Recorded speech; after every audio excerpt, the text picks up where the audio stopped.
தலைவனுடைய முகத்தை பாருங்கப்பா. முதல்ல எங்க தலைவனின் சிரிப்பை பாருங்க. எங்க தலைவனின் முகமும் எங்க தலைவனின் சிரிப்பு தான் எங்களுக்கான ஆயுதம், எங்களுக்கான அடையாளம். இந்த அடையாளத்தையும் இந்த ஆயுதத்தையும் வைத்து 2026 தமிழ்நாட்டில் தமிழக வெற்றி கழகம் ஆளுங்கட்சியாக இருக்கும் இருக்கும் இருக்கும் என்பதில் எந்த மாற்று கருத்தும் கிடையாது. காற்றாற்று வெள்ளத்தில் கரைந்து போவதற்கு நாங்கள் ஒன்றும் களிமண்கள் கிடையாது. அந்த காற்றாற்று வெள்ளத்தின் திசை வழி போக்கையே மாற்றக்கூடிய கரும் பாறைகள் என்பதை யாரும் மறந்துடாதீங்க. அவர் என்ன சாதாரண தலைவரா? அவர் என்ன சாதாரண தலைவரான? தமிழ்நாட்டில் சரித்திரத்தை ஏற்படுத்தக்கூடிய ஒரு தலைவர். பாதையை தேடாதே, பாதையை உருவாக்கு என்று தமிழ்நாட்டு மக்களின் துணையோடு, லட்சக்கணக்கான இளைஞர்களின் படையோடு, தாய்மார்களின் அன்போடு, கழக தோழர்களின் ஆதரவோடு கழக பணி செய்வதற்காக, மக்கள் பணி செய்வதற்காக நம்மளை மட்டும் நம்பியே வந்திருக்கின்ற தமிழ்நாட்டினுடைய வருங்கால நாளைய தமிழ்நாட்டினுடைய வருங்கால முதலமைச்சர் தலைவர் தளபதி அவர்களுக்கு வணக்கம்.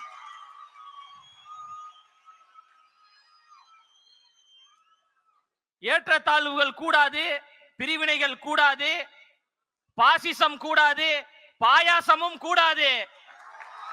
நாம் எல்லோரும் சமம், பிறப்புக்கும் எல்லா உயிருக்கும் என்கின்ற சமத்துவ கொள்கைகளை முன்வைத்தும் அந்த கொள்கை கோட்பாடுகளை உள்வாங்கிக் கொண்டும் மதசார்பற்ற சமூக நீதி அரசியலையும் எங்களுடைய கொள்கை தலைவர்களாக இருக்கக்கூடிய பகுத்தறிவு பகலவன் தந்தை பெரியார் அவர்களையும், அறிவு ஆசான் அண்ணல் அம்பேத்கர் அவர்களையும், ஐயா கர்ம வீரர் காமராஜர் அவர்களையும், வீரமங்கை வேலு நாச்சியார் அவர்களையும், மக்கள் சேவகர் அஞ்சலை அம்மாள் அவர்களையும் கொள்கை தலைவர்களாக ஏற்றுக்கொண்டு தமிழ்நாட்டினுடைய அடையாளமாக, தமிழ்நாட்டினுடைய முகமாக, தமிழ்நாட்டினுடைய முகவரியாக இருக்கின்ற கழக தலைவர் அவர்களையும் நம்பித்தான் அரசியல் பயணத்திற்கு, சமூக பணிக்கு நாம் வந்து கொண்டு மிகப்பெரிய ஆலமரமாக இருக்கக்கூடியவர்கள் என்று சொல்லக்கூடியவர்களை நெஞ்சிரத்தோடு எதிர்த்து நாம் களம் செய்து மக்களுக்கு நல்லாட்சியை கொடுப்பதற்கு நாங்கள் தயாராக இருக்கிறோம் என்கின்ற தைரியத்தோடு இருக்கிறோம் என்றால்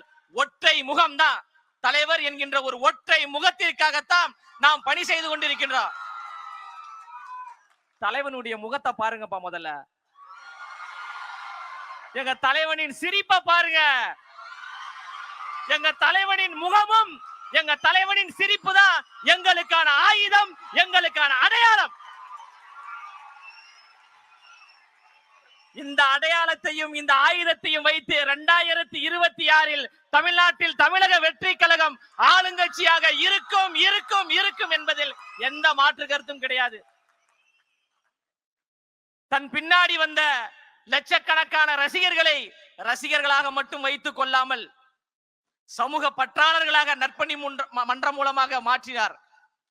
சமூக பற்றாளராக மாறியவர்களை அப்படியே விட்டு விடாமல் மக்கள் இயக்கத்தை உருவாக்கி அரசியல் மயப்படுத்தினார்.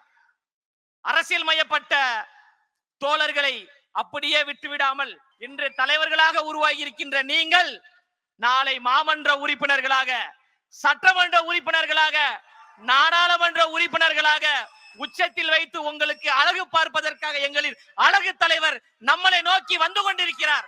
வந்துவிட்டார். மக்களுக்காக சேவை செய்வதற்கு தயாராகி விட்டார். புரட்சியாளர் அண்ணல் அம்பேத்கர் அவர்கள் சொல்வது போன்றுதான், அதிகாரம் மிக வலிமையானது, அதை அடைந்து விட்டால் எல்லாம் எளிமையானது என்று. அந்த அதிகாரத்தை தலைவர் கைப்பற்றுவார், சமூக நீதி ஆட்சியை உருவாக்குவார், சமத்துவ ஆட்சியை உருவாக்குவார், இந்த மண்ணுக்கான மக்களுக்கான ஆட்சியை நிலைநிறுத்துவார். அதில் எந்த மாற்று கருத்தும் கிடையாது. தியாக உணர்வோடு நமக்காக வந்திருக்கின்றார், தமிழ்நாட்டு மக்களுக்காக வந்திருக்கின்றார். நிறைய பேர் சொல்றாங்க இவர்கள் எல்லாம் ரசிகர்கள் கூட்டம், இவர்கள் எல்லாம் நம்ம சாதாரணமா கையாண்டு விடலாம், சாதாரணமாக அணுகி விடலாம் என்று நினைக்கிறாங்க. அவர்களுக்கு ஒன்றை மட்டும் நான் சொல்லிக் கொள்கிறேன். காற்றாற்று வெள்ளத்தில் கரைந்து போவதற்கு நாங்கள் ஒன்றும் களிமண்கள் கிடையாது. அந்த காற்றாற்று வெள்ளத்தின் திசை வழி போக்கையே மாற்றக்கூடிய கரும் பாறைகள் என்பதை யாரும் மறந்துடாதீங்க. அவர் என்ன சாதாரண தலைவரா? அவர் என்ன சாதாரண தலைவரான தமிழ்நாட்டில் சரித்திரத்தை ஏற்படுத்தக்கூடிய ஒரு தலைவர், வெற்றி வீரராக, மாண்புமிகு தலைவராக, மண்ணின் மைந்தராக, பச்சை தமிழராக, நம் வீட்டில் இருக்கக்கூடிய அண்ணாவாக அண்ணாவாக அண்ணாவாக வருகிறார்.